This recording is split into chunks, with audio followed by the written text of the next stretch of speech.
This is an interview with Professor and Mrs. Weingreen in London, the 15th of March 1993. Professor and Mrs. Weingreen, you were both very active in the relief unit in the British occupation zone of Germany. Correct. I understand that Mrs. Weingreen, you were generally active as social worker, not only in the education, or am I wrong? Well, it involves health, occupation. Just Why? subject. Education was your subject. Yes, But- which I took my diplomas in South Africa there. Yes. And then when I was in Ireland and war had broken out, I decided that I would do social science as well, take a diploma in social science, as I thought it would be useful if I wanted to do any war work. Yes. And public administration. Yes, I took public administration. So when exactly did you arrive in the British zone? I arrived in the British zone just when the war ended. Just a few weeks after the war ended. Yes. You were sent with a team. You were the head of the team. No, I was chief welfare officer of the team. Or chief welfare officer of the team, which was sent where to? We landed in Morel in Belgium Yes. and waited for the war to end there. After a short while, when Holland was liberated, we moved into Rotterdam. Yes. And we started our work there. Yes. We opened children's hospitals, two children's hospitals in Rotterdam. Yes. Then we moved on. As the army moved forward, we sort of came behind and to the different camps. The first one was Gipholz. Yes. And then after that, we went on to Belgium, Yes. which was our aim, and we stayed there for quite a time. Could you remember? It is all written in your lecture on refugees that you sent me a few weeks ago. I think more or less. Yes, yes. I read it again in order to remember. Yes. And but could you be more specific as to the time that you arrived in Bergen-Belsen? I mean, was it about August 1945 or earlier? I don't know. Can you remember the names of members of your team? Oh, This yes. could help me to place a date. When Yes. we got to Bergen-Belsen, there were 5 camps in Bergen-Belsen of different nationalities. Yes. At that time, the Jews were not separated yet. It's only when we came along we started separating special Jewish camps, technically. And the biggest camp, actually, in Bergen-Belsen was a Polish a camp of Poles. And then there was a camp of Hungarians, a camp of a mixed camp. Yes. And the Red Cross were running another camp and so on. And then when we came, we started separating the people into, we had the Camp 5, which is the largest Polish camp. They started repatriating, actually, the Poles. Yes. And we took that camp over, Yes. the Jewish camp, and took all the people, the different camps, Yes. used to one very large camp. You were allowed by the British authorities to do so. Oh yes, we were under the British authorities. Yes. We were, as a relief team, we were with the army, as part of the army, Yeah. the British Army. And Yes. we wore the uniform of the British Army. Yeah. Actually, we also had at the beginning the Red Cross badge as well. Yes. With that. Who was in charge of the team that you arrived with? I think it was. Was it Shalom Markovich? I think Solomon was Yes. the leader there. Yes. And I, as I say, I was the chief welfare Yes. officer, and we had the other girls and boys. We were about 12, I think, Yes. deciding. It's correct what- according to documents, right? Getting each one into their jobs. Yes. I would like to go back a little. How did you come to volunteer to the Jewish Relief Unit at all? Well, as I said before, I felt there would be work for welfare workers after the war ended. And so I prepared myself, really, as I say. I had education, the diplomas, you know. I took their social science and at college, and I also took a diploma in public administration, Yes. so that I would be able So became a subordinate nurse. Yes, well, Yeah, I had been in St. John's ambulance, working in St. John's Yes, ambulance. yes. That was one of the workers that I was. And I was also, had worked, or was still working actually, with the Girl Guides. I ran a ranger company, that's a senior Girl Guide.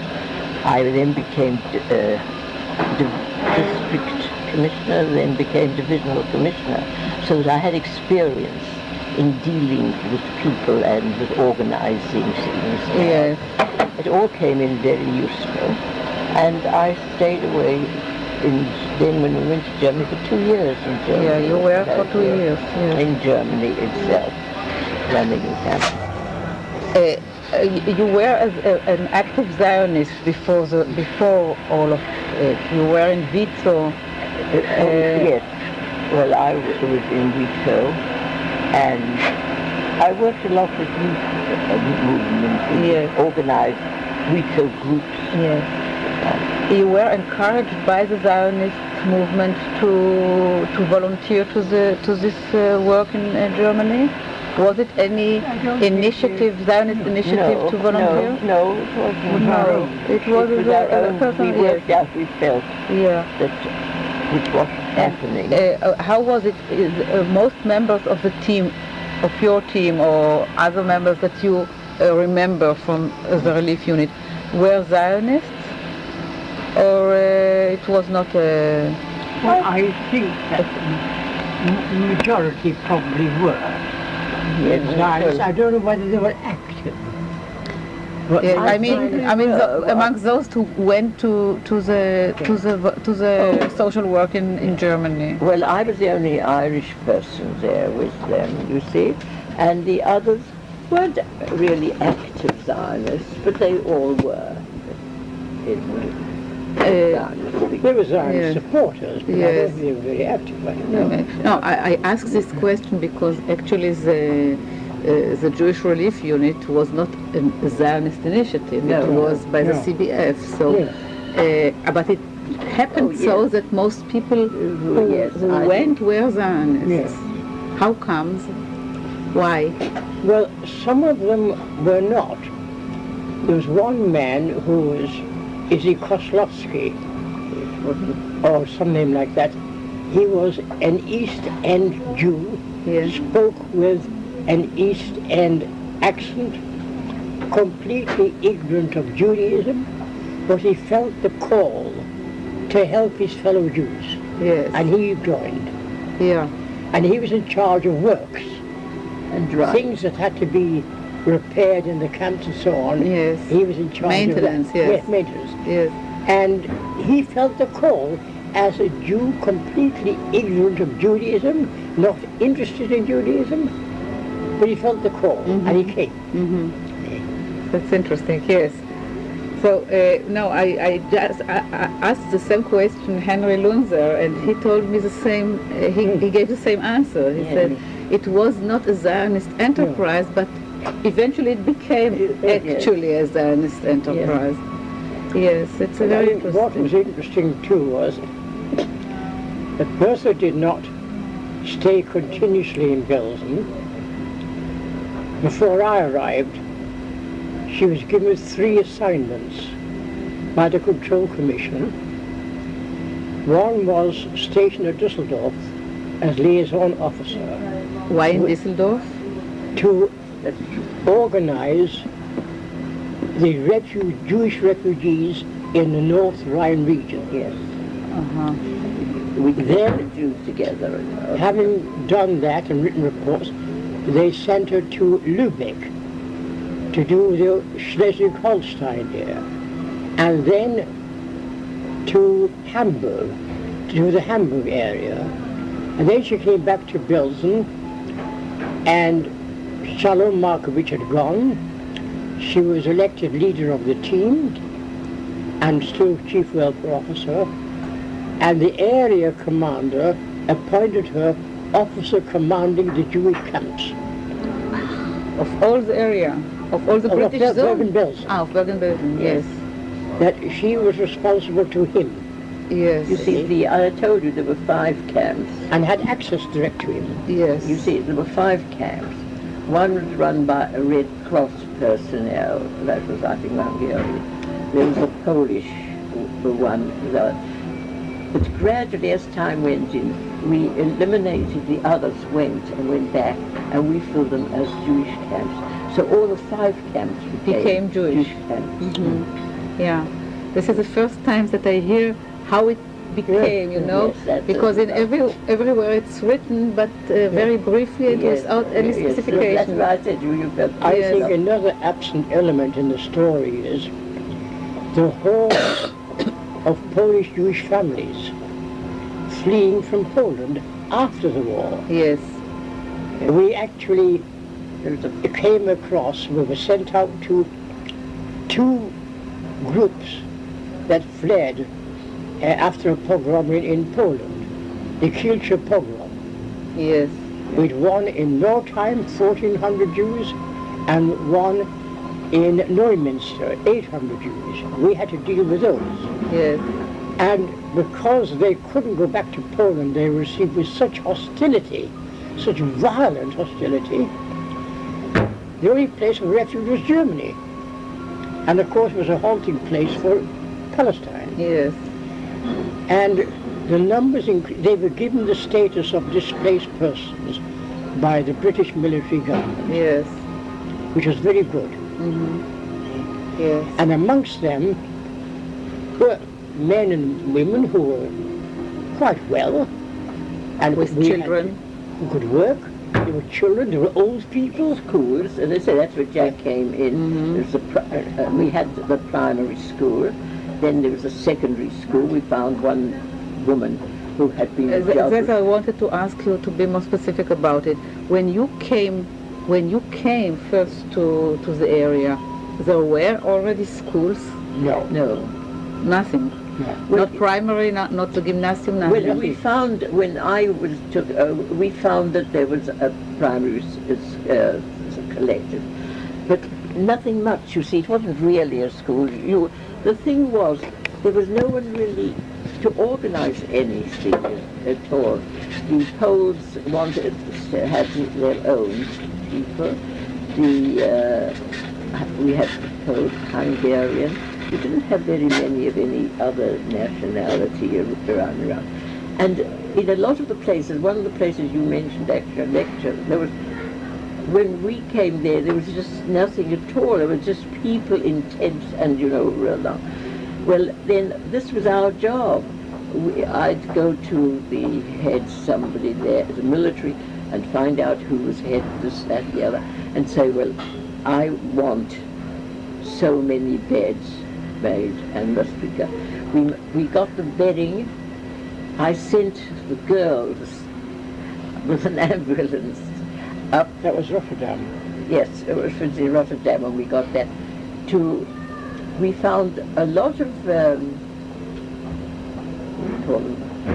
Places that were like not shops, they were Warehouses, yes. with blankets in Still them. occupied by Germans. Yes. The Germans had taken.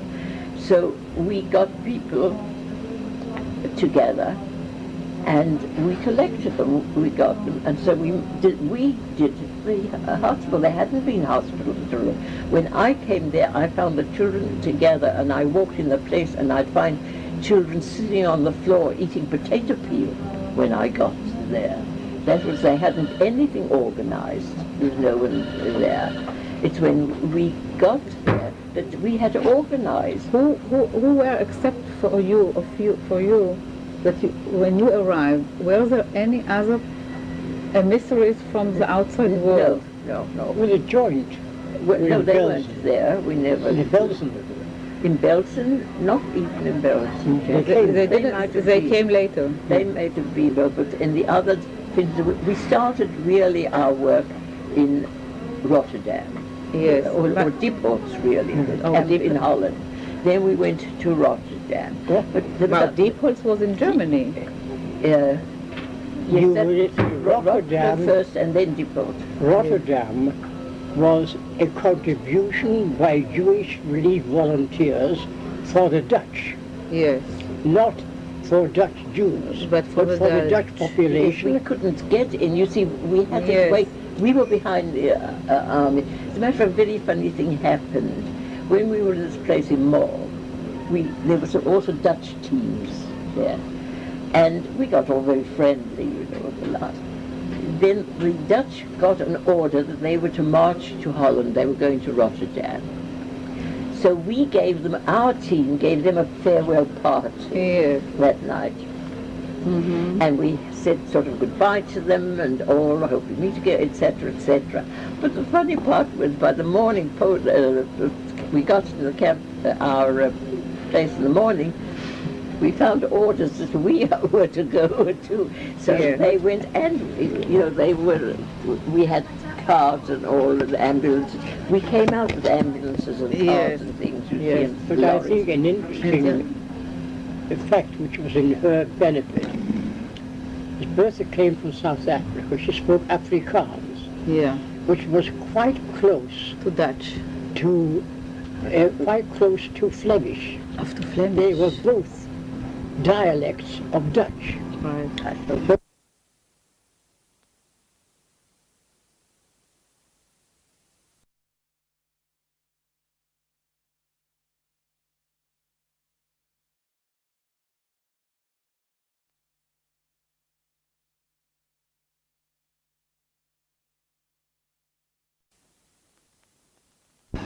Yeah. So communication in Mall with the authorities and the ordinary people that they served was easy, and the same in Holland with Dutch. Yes. In fact, I tell this story near the hospital that she set up. There was an open market of Dutch farmers selling their produce to the public. And Bertha got up on a cart and lectured them about their responsibility for their own children, which they had come to help.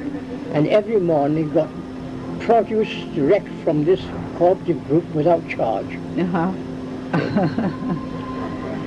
gave them mussar. Yes. And it worked. Oh, yes. The mussar worked, yes. Oh, yeah. Oh, yes. Yes. You know, when you're in a situation like that, you don't even think of just how much are your rights or whether your business to tell the farmers of a district you don't know what their duty is, or when you're working like that, you only see what you have to do, what has to be done. Good afternoon, may I have your attention, I please? found I was, Mrs. Seconda from PIA, kindly contact the concierge. I must Mrs. say, Seconda from PIA, the concierge, please. Thank you. Okay. I must say, I was very fortunate in that, as I say, with the language, and being, I think they realized that we were sincere about everything. That's what he's talking about. Those people didn't want to give us things, you know, they thought we were just a taking. And that made me wild, and that's why I say I got up and told them where duty was, never mind anything else. And they realized, Brooke, they were very good. But I think one account which Bertha doesn't talk about, which to me is like a fairy tale. Yeah. She had to have premises for the hospital. In Holland? In Rotterdam. Yes. There was a vocational school for domestic science which was empty because the teachers couldn't get material for the classes. So Bertha said to the principal, I opened the hospital in this school. I will get supplies from the army stores that you could start your classes and serve the hospital. That a dressmaking class would make night clothes for the children and left was proper clothes. The cookery class would cook one meal for the team when the children were able to eat, to cook for them. Yeah.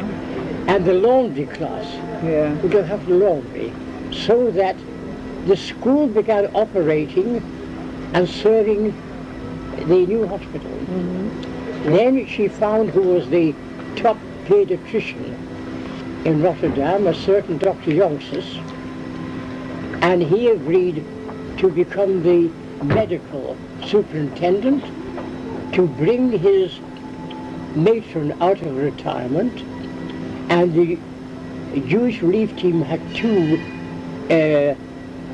nurses, qualified and experienced, so there was a medical side attended to her.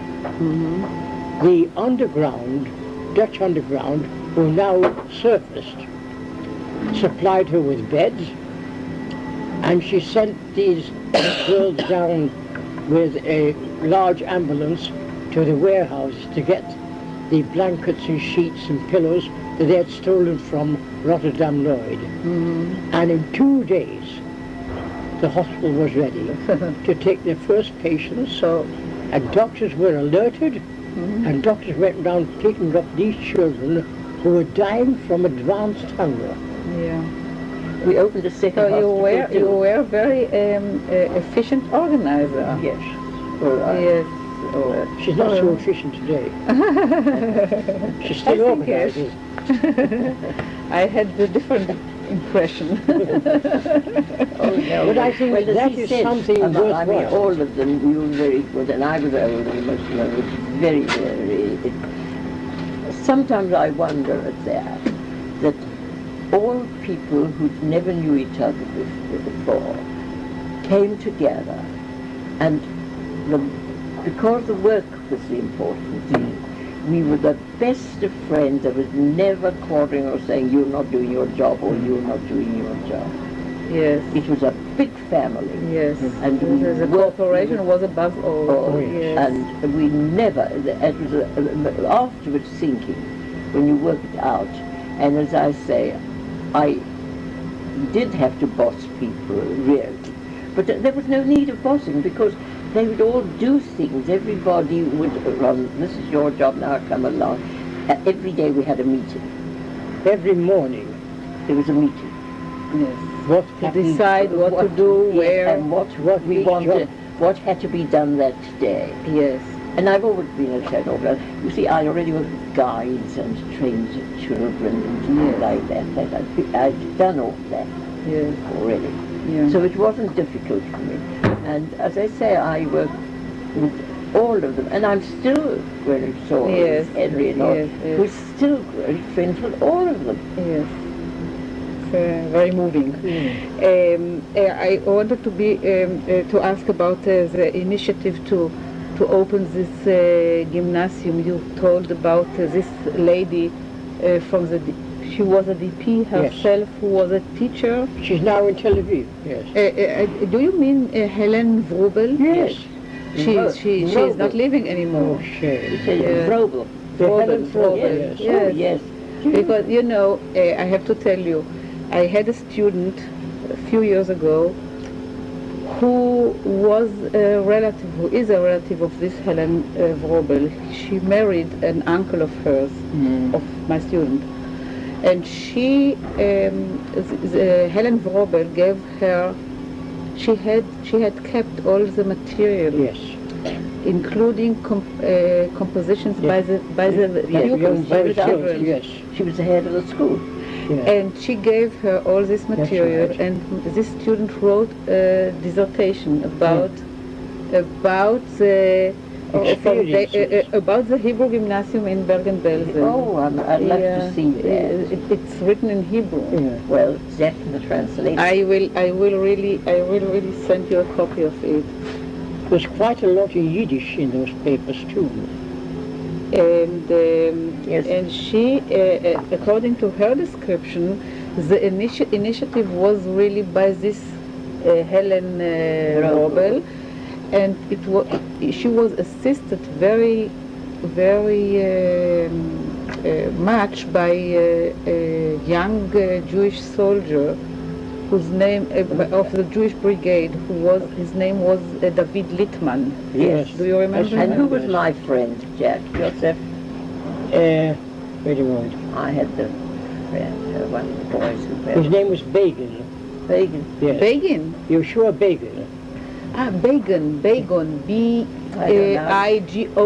I don't know how to spell Yes, it. he Yeah. lives in, I think, in the Tzahal district of Tel Aviv. Tzahala. He was, yes, I think he was a member of the Jewish brigade. Oh, Yes, he was one of the maybe. members of it. So was Littman, David Littman. Yes. But you're sure? Yeshua Begin. Yes. We worked very close together. Whenever we went to Israel, we were very So close. there were a few Jewish soldiers of the brigade who were already there. No, active? they came. They were stationed in Antwerp, Yes, and some of them came in. yes. For Yes. example, we had our own Jewish police force in Yeah. Belsen, Yes. because there had to be internal security. And the head of that was a member of our team. And I think the By Jewish... the name of, you remember? There was He's in Sidney Khan. Israel now. What? He's in It Israel. was Sidney Khan. Sidney Khan. Yes. He's in Israel. And afterwards there was a man called Littman, I think. No, not it's another Sidney man. Khan is now living in... I can give you his address if you want. Yes. Yes. And I want to mention one... And another fellow, or the big head. Yes. Kalitsky. Something like it, Kalitsky. I want to something like mention one incident which I think He's is all of significance. There was what we called a block over, the head of a block, Yes. who got the rations and distributed them to the people in that block. Yes. There was a complaint that they were getting short rations. Our police investigated and found under the bed of the block over large quantities. What do you do with him? They set up a court of law. The judges were a rabbi Yeah. and a Dutch lawyer. The Dutch lawyer was Henrik van Dam. No, No. just that like. And He came later. the chief of police prosecuted, and the accused was able to have a defense. And the court carried on in open court, packed with people, watching this process of law going on. He was found guilty, and his punishment was to sweep the camp squares to keep them clean, Yeah. and of course deprived of his job. But here we saw that the very rudiments of human society were beginning to assert themselves. It came from within them. Yeah. It wasn't something organized from outside. Yes. And I think that's highly significant. Right. It's very illustrative. Yes. Yes, because they say that most initiatives came from them. Oh, yes. It was only helped and being Bertha organized provided the and means. We had provided, yes. a wonderful Yiddish theatre Yes, which also came from the from them, an the- actor and actress, Yes. Yeah. and they wrote, Sammy Fader Sammy Fader. was the actor. Yes. father. Yes, he was but they didn't have any books. And they wrote a Shalom Aleichem play, something the Milchediker, yes. from memory. And Bertha supplied the materials for the costumes and for the staging. You see, They put on such a wonderful performance that they were invited out to Paris Yes. to give it. Yeah. Yes, Sammy Feder wrote about it. Yes. Yes. Yes. You Yeah. see, I had the army authority. I was the Jewish army authority for them.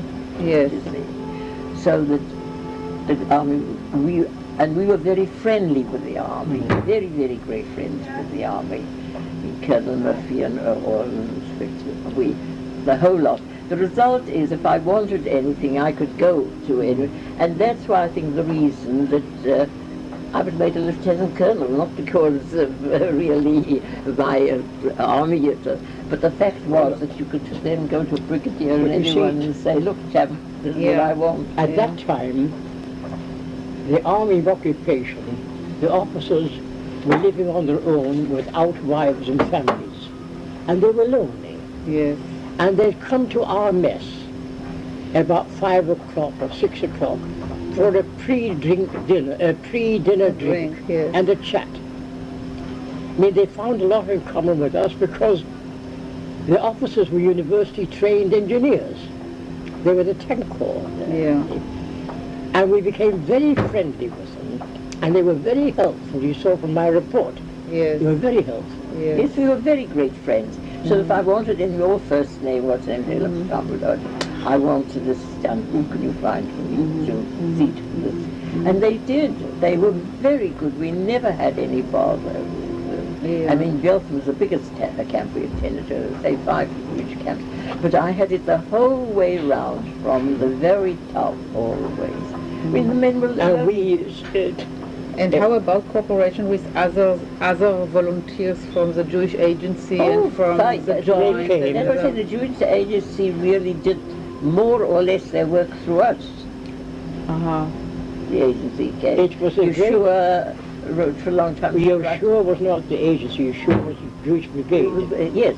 There was Who was the the, agency? Who was there from the agency? wait a moment, I don't know. To me, they were all employees. no, it's that lad from the kibbutz Mesilot.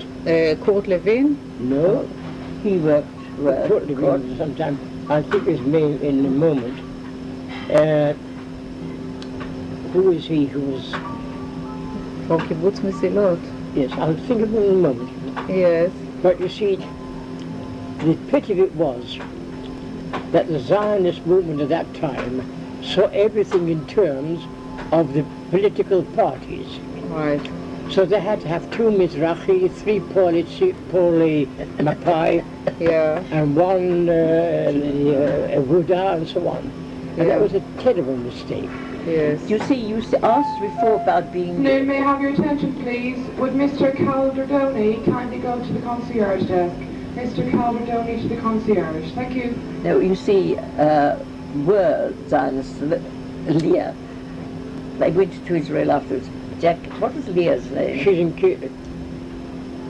I'll think of it in a moment. She's at Kiryat Gat now. Yes. Now she was there. She was a Zionist. She belonged to the Habon. Not Habon, not Habon. What was it? She was Policy and small. Yes. Uh-huh. She was really a funny little girl we used to have there. She was really funny. I mean, don't want to go to stories with her. She was with a scream because she was very left, really. Richard, I don't know saying that. She came from Israel, from Palestine. No, she she was came from from England. England. Ah, But from England. but she had this. She was in this Israel Zionist movement. Yes. But you know, we used to be amused because with the army. Now I was, as I say, a child lad. I saw that everyone dressed like properly. There was no leaving your clothes. You just there. Here, little comment. Hillel Chomsky. Hillel Chomsky. Yes. He was from Silot, Hillel Chomsky. I think it was in the kibbutz of Silot. Yes, Chomsky. He was one of the... He was very good. He was very good. He's one of the officers that we dealt with. Yes. But this is a little girl was very funny. She was very a proletarian, and she didn't... I'd have to speak to her a few times, which was always fun. Uniform over time. I was very fussy about her. The appearance. Their appearance was proper unit that you could have in When we met the British Army officers, we were immaculately dressed Yes. in uniform. I was very fussy about her. And Bertha used to, she was a little so. And I think she wasn't so because to show that she was a proletarian. Everybody knows that she is not. Yes. So it was, we had things like that, also human going through the thing and so on. So I had to see about her. She didn't like us. I was very, she's the only one I really had to be fuss-potty about. Everybody else knew that they had to dress up to the absolutely. If you're there with that, and the army inspection, so you are dressed for the occasion. Let's go back to the Hebrew gymnasium when it was started. Who was starting the gymnasium actually? You were starting the gymnasium? What? This high school. This high school. The high The school. Oh, secondary yes, school. we started at the year of relief unit. With this Helen Vrober. Helen Vrober, yes. Who were And the another teachers? girl, who was a short woman, rather pretty little woman. I can't think of her name. Who was also a teacher? Yes. She was also a teacher, a very nice. They all were. And the teachers were all amongst the No, we were Greeks? English there. I taught English and the few other girls I got who knew her. We taught the English. Yes. English Well, department. the regular subjects were through Yiddish. But the regulars there. And who made who decided which the program of studies, the curriculum? Well, it was there when I arrived. You did We did. I'm trying to think. I don't think the boys were there from anything there. No, they weren't there yet. They came weren't after there me. yet. Who else? We were a crowd at the school there. Who else used to come out? Well, Leonard Cohen. He wouldn't there. But it was designed as a Hebrew gymnasium. It was a Zionist gymnasium also. Yes, it was. Who decided what I to remember in the camp, It was in there the was a feeling that the camp itself was Zionist orientated. Yes. It was even what they call the Hachshara movement. You see, they were all wanting to go. So there was no argument about teaching Hebrew and everything. Oh no. And Eretz Israel and so on. I've got something on it somewhere because I was reading. I found something that I got it there, and the names of there was another person helping me with the English, or two people helping me with the English. Who took?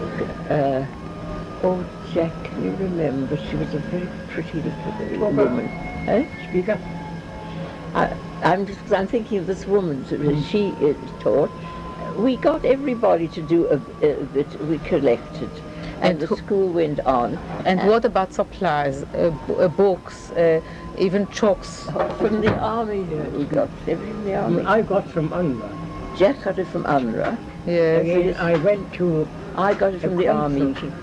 called by UNRWA on education. Yes. And after I gave my talk, and I said, we've got all the manpower that we need, we've got the children, but we've no materials. Yes. We need such things like exercise books, pencils. Yes. A couple of weeks later, I got a crate From whom? from UNRWA, and I sent it on to the Jewish committee to distribute it wherever it was needed. Yes. So the UNRWA UNRWA was was very supplying the material. UNRWA was very helpful. And what about the CBF? The joint? They did not supply material? The joint, I never had when money was necessary, for example, Helen Throbel Yes. had no teeth. All the teeth were knocked out. The first thing Bertha said was, before she can become the principal of school, she must have teeth. The Joint Distribution Committee paid dentists to supply her with teeth. She became a different person. And that happened, I mentioned in my report, the dental mechanics school. Yes. This madman Greenman, Greenspan or Green something. man, Green man, man. he got money from the joint and bought the necessary equipment and started the school for making dentures. But he made them for the people in the camp. Yes. So that in the course of time, everybody who needed dentures, who had his teeth knocked out by the Nazis or they fell out because of the gums decaying, Received his teeth. received, and it was very interesting. We met him in one of the squares of the camp. We talked, he'd call somebody, come here, Haber. Never was to say now, look at the wonderful work that we're doing. And it was very good under his supervision. That's fantastic. And I felt very proud. That's the first time I hear the story. Yes, but you see, you got it all. Our job was to get that camp, to get those people working in the life. You hadn't any worry about earning a living for yourself or anything like. In the life you go all the week. You've got to work out how you have this, even who will do the cooking for you. You had your cook squad, had you tell you what to do and all. So that you could get to everything that was needed, you see. And I'll tell you something, I don't want to say, the fact that we were university people and we others. You can speak louder. Yeah. No, I don't want that. Okay. I'm not keen on that. The thing, you know, it sounds snobbish, but Khan, what is Sidney Khan, a few more we had with college people. These men, mostly were all college graduates, top people. Whom did they have really to go to speak to? They didn't go to speak to the camp people. We made friends with the camp people. We could speak the language. We knew that. They didn't. So whom did they have? A few you just come from the evening. Yes. And that girl I was talking about, who thought we were terrible snobs, you know, dressing up and all the rest, and be friendly with the officers, used to come and bring, she's fixing a camisole or something, and come down into our living room with all the pile of camisole, other clothing and all that sort of sewing and things. Well, we used to entertain the officers to dinner occasionally. Oh, yes. You see, we were, in that respect, it was lucky because we were friends. I've got a picture in our living room still of the very head man their photograph gave. Who incidentally was an Irishman. So we, you know, it worked out well that way. And we were lucky in that respect. We could get what we wanted. I want to mention one item which might not come up on another occasion. Before I left in December, we both went to the first World Zionist Congress in Basel. Before we went there, I organized a display of students' work of the factual or the vocational school. Lovely vocational school. And by that time, students were trained to draw what they were going to make, and each section had a stall of what its students made. And it was very interesting. We invited the local military governor to open the exhibition for Hanukkah. And there were young boys with white shirts and blue ties, and the girls with white blouses and blue ties. That's pretty. There was a white and blue ribbon which the governor cut and opened the exhibition, and he gave a most wonderful speech to these young people. And it was an exhibition for the camp. and for anybody coming there. Now you see, the Because we head, wanted to show this was another step towards normalizing their life, Right. you see, and that they could, the students were in charge of the stalls. See. well, we were very lucky. Another thing he was talking about being Irish.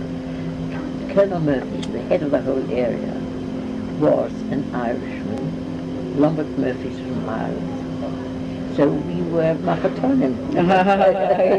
You see? I mean, if I wanted anything at all, I'd go to him and say, look, I want this for that. Well, let's get this done and so on. And it was really A kind of landsmanship. Yes, yes. Yeah.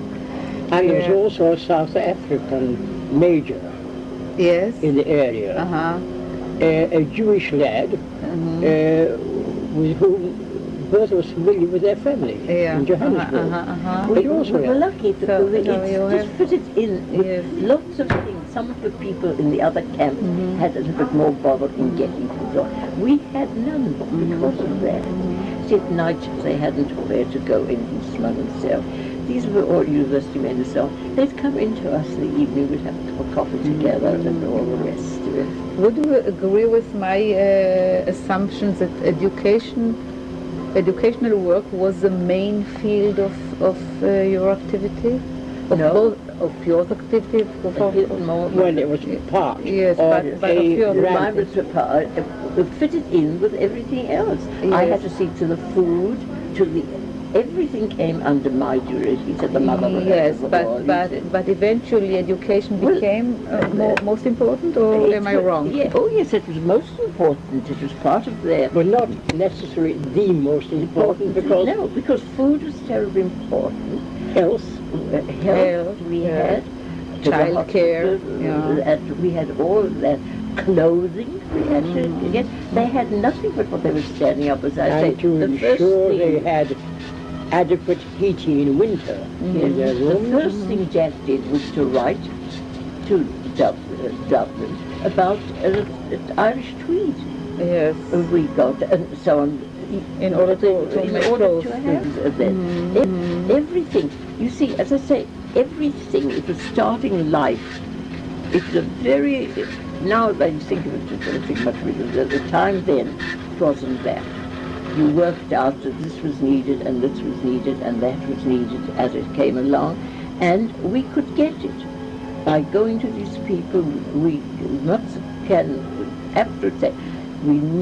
hadn't to grumble about anything. You won't give us that, or you will give us. They really gave what we wanted, and it was an awful lot to ask for because they were in such a state that they had nothing at all.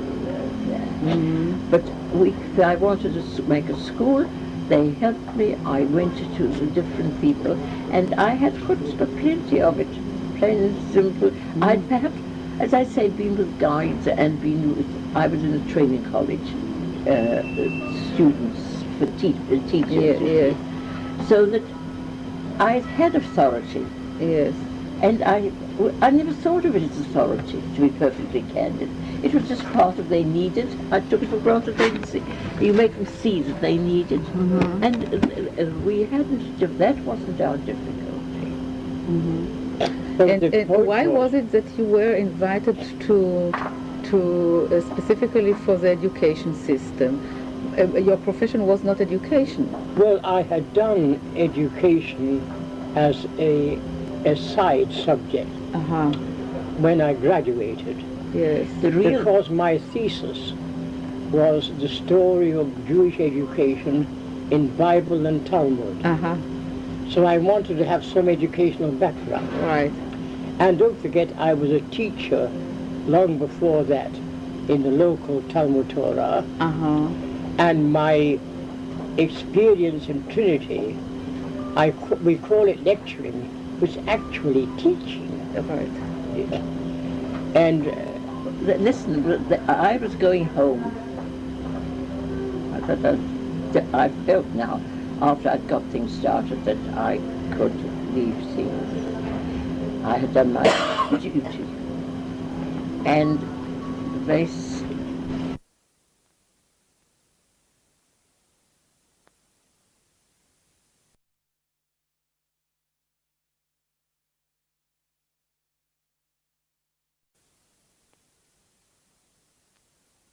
We were just in the middle of the sentence about why Professor Weingreen was invited in order to...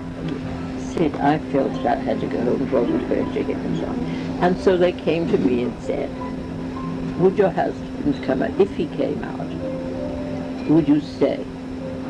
I said, yes. If he came out, then there's no point in my going. There are no children or anyone to look after. But I felt that I had done my duty and all. So education really, I mean, would be the only thing. And we were busy without starting to school. So they said, all right. I said, if the college will let him, I mean, he can't just walk out of college. And Jack asked the college he would, and they were very wonderful. They gave it to me immediately. Yes, no question. They said he could go, and they paid his wages. Yeah. And when you came, you found already a few schools. For example, yes. there was the beginnings of a trade school. Yeah. Who was the initiator of the trade school? Joseph Mack. Joseph Mack, He was an accountant. Yes. In Lodz, in Poland.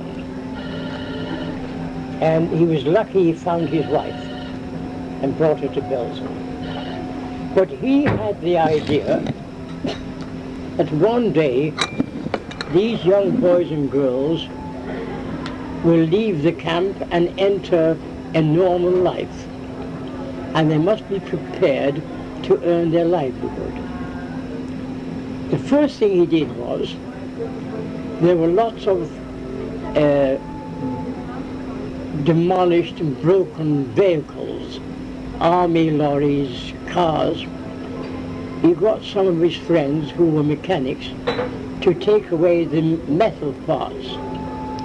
And with his friends, he started a class of tool making. Somehow or other, he got sewing machines, and he had started 2 classes for girls, one for making shirts for the camp, and corsets, which is a good profession, but it was haphazard and not coordinated. And when I came in, I first of all gave him my strong support and organized a committee, as you saw, and then added, for example, motor mechanics. It's a good profession. I found a Russian builder and a Czech architect who started a class in the building, the elements of building construction. Yes. And then there was this big department of dental mechanics. Yes. So they were the kind of training where they would find work as apprentices. Right. And if they had the opportunity to carry on in the local technical school to become proficient. And where possible, we provided these people with tools. A workman is not a workman unless he has his set of tools. And so, and I brought in Ort. With Ort I could get supplies. Right. And also technical assistance. We made our members who were artisans, craftsmen, we made them into teachers. We had them an Ort expert to show them how to become teachers and to... You were concentrating mainly on vocational education? And the other too. But mainly the vocational education was your main concern? Was my main concern, yes, in that area. Yes. And what about the religious Orthodox education? Had you anything to do with it? That I had nothing to do with it. They had a member of the chief rabbi's committee to look after that. Yes. He was a complete failure. Yes. But we had Hebrew classes. Yes. We had, in the schools, I taught biblical history, I taught archaeology. You were teaching as well? Oh, I did that as well, oh yes. And lecturing to the And then I gave public lectures. Yes. There was one, I lectured in public with lantern slides. And the lecture I gave them I had done in Ireland and in England. It was called Palestine 1942. A review of Palestine. And my system was, I gave an account and the pictures illustrated my story. Yeah. I had a press button where an operator got a light and changed the pictures. The first one I gave was in the Cell Theatre, the big tent theatre, Yes. which held 1,000 people. It was a terrible day. The downpour of rain was terrible. There was no such thing as umbrellas. And over 1,000 people came with the water dripping down them to see something of Eretz Israel of 1942. The first time they'd seen it. See? And then I gave another lecture following that in the same way. And I lectured in Köln in German. See? I prepared for that because although I knew some German, I spent the summer of 1932 in Berlin and took a refresher course at the university in German, in Institut für Ausländer. So, and then of course there was the personal contact between myself and the various teachers and even the students. Yeah. And it was beginning to look like a vocational school and not just haphazard. All right.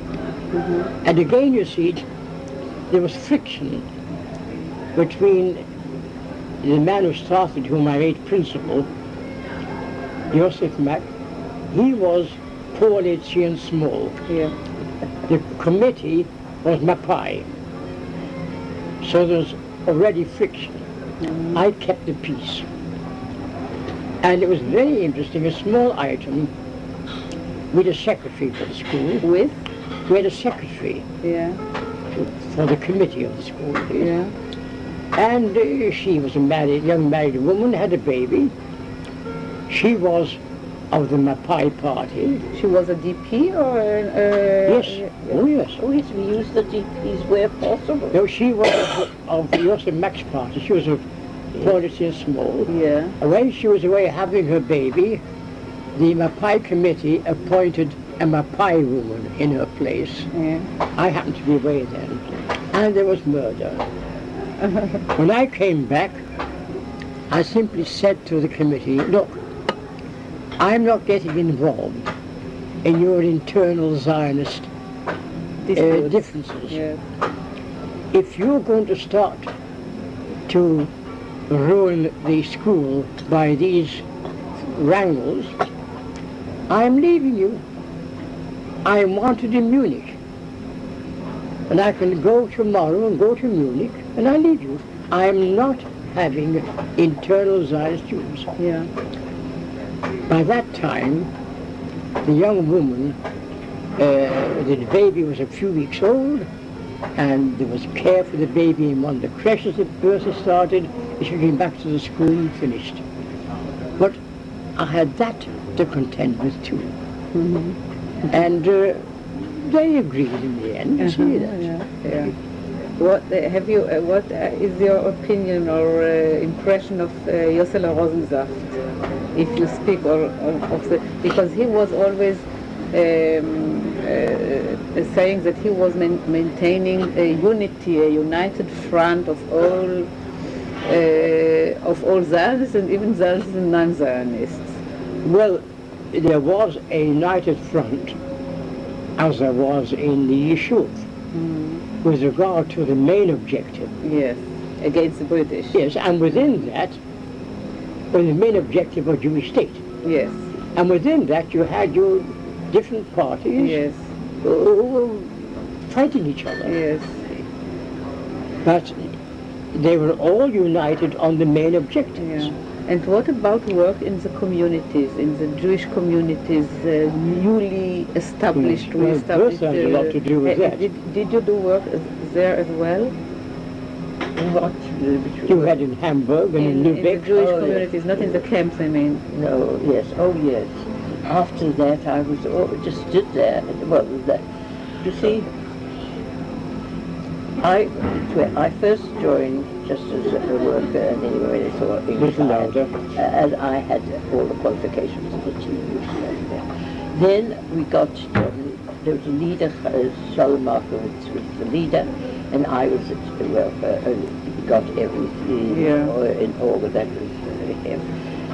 We got to all the camps. We got to Holland, all the camps there. Then I was in Belgium, and I was just welfare. You see, I had helpers, that was the chief, that's all the chief I was. And we worked all together in the different camps. We went to Belgium, people. Then I was put on, when they were camps, for me organizing the areas. I went to Düsseldorf, was ahead for that area, you see? So, because the camps were mixed, so we got them off to be Jewish camps, you see. That was and we organized those. Then from Düsseldorf, I went to Lübeck. Lübeck was North Rhine region. Hamburg. Lübeck was Schleswig-Holstein. When did I go? The North Rhine region was Düsseldorf. Yes, I did North Rhine. I got that organized. Then I went, as I say, to Hamburg. Lübeck. Well, Hamburg, yes. And from Hamburg and Lübeck, I worked them together. May I have your attention, please? Will Mr. Zepter please contact the porter's desk? Mr. Zepter to the porter's desk, please. And then Thank you. when I finished that, I went to Jakob. When you finished that, you came back to Belgium. I came back to Belgium as leader. As leader, because Solomon. Yes. I came back as leader, and then I did chief welfare officer for the British zone. Yes. Because I had including the community. Yes. Yes. Well, I formed a lot of those communities. You see, I came. For instance, I'd come to Hamburg. What was there? We were first put in just in the hotel, what's the name, Atlantic, which is a smart hotel, and we got all the people. We had to see where there were more, we made them, and so on. Düsseldorf was the same. We got the Jews separated from the others, you see, all of them. We had them. And we got the committees working. And Lübeck, I had to find everybody. There were some in the camp of non-Jews there. Some were around. We made the synagogue the head. I made that the center. Yes. What was interesting about the synagogue, it wasn't burnt down by the Nazis because it had a party wall with a museum. They were afraid if they burnt the synagogue, they'd destroy the museum. That synagogue survived. Yes, you see. So a life was built around the synagogue. You see, I could build Like it. Onyx Shabbat, for example. Yes. You see, I was head in the community and got all the people. There was always somebody there left in the community. So that's when we were busy with getting the communities together. And that's separating them as Jews and the others who had to, because when they came, they were all one. A lot of the camps that you didn't have separated. So I worked with those two. Oh yes, so we were very friendly with a lot of the communities. Our team was very friendly with everyone. All the girls were there wasn't one you could say was slacky. Often you get it, well, not in that type, but if you have a team working for something else, for business or anything, you find somebody who doesn't agree with Leah Harris was her name. Leah Harris. Yes. She's now in Kiryat Gat, but probably she's married somebody. Yes. Leah was Leah was the only one I had to sometimes remember. She came in with her clothes like that and the army and all the rest of it. And she did that as her principal. Yeah. You didn't, she was very funny, Leah. Yeah.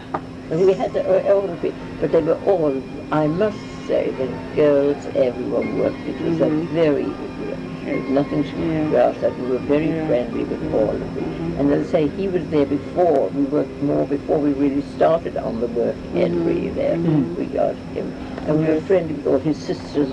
Both of them, I go to see them. I were very great friends. I mean, all around we were, and it worked that way. And that's why I said in those camps, so we came to places and nothing was there, and we had to go and scrounge from the military, scrounge from this to get things. I didn't tell you, I think, that, you see, I was known really by most people, I didn't think they knew my name, Weingreen, never, Frau Bertha.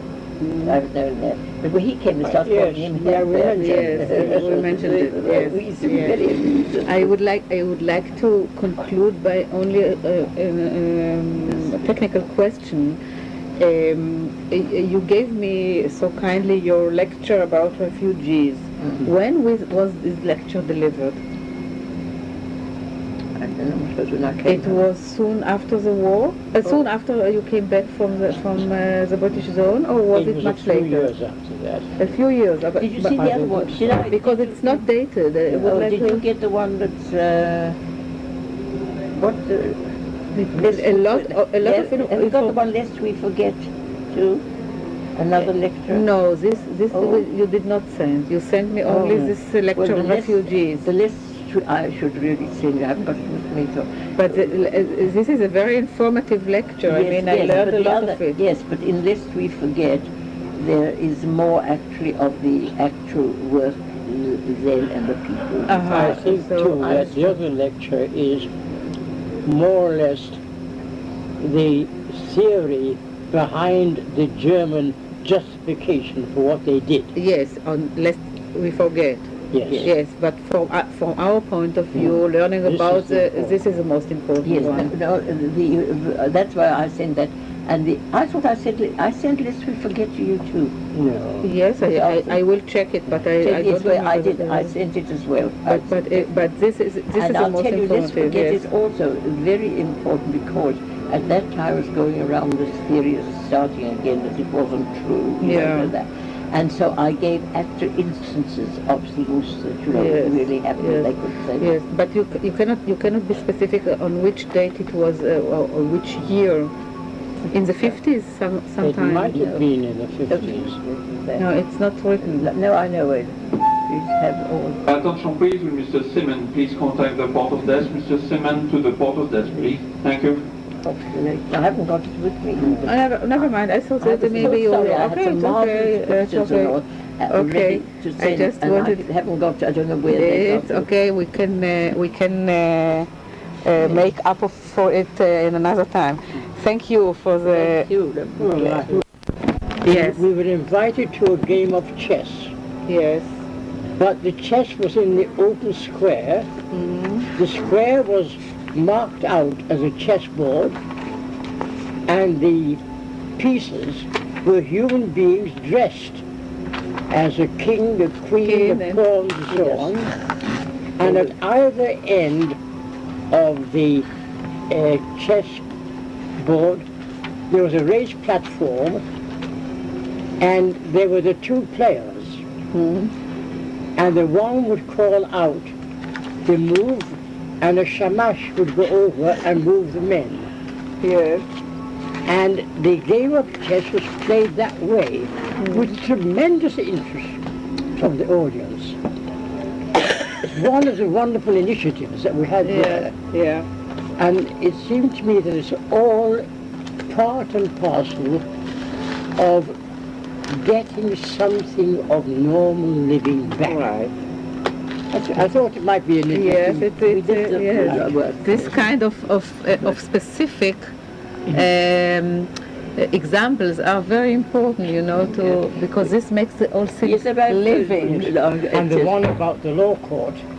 Yes, you're sorry about the law court, yeah. That I think was highly significant. Yes, yes. No, they were all very good. We've got everybody pulled their weight. It was an amazing. And the non-Jews, as I said. You know, one great satisfaction I had, there's a man called Romek Zingler. Yes, Romek. He was a survivor of the camps, and he had married, and this is a year after liberation. He already, the wife had twins. He came to me one Shabbat morning and said, listen, before the war, I had a certificate to go to Palestine. The war came, I couldn't use it. He said, I wonder, would it be still regarded as valid? I wrote to the Sochnut, and I wrote to the High Commissioner, they sent him a certificate for him and his wife and the 2 children.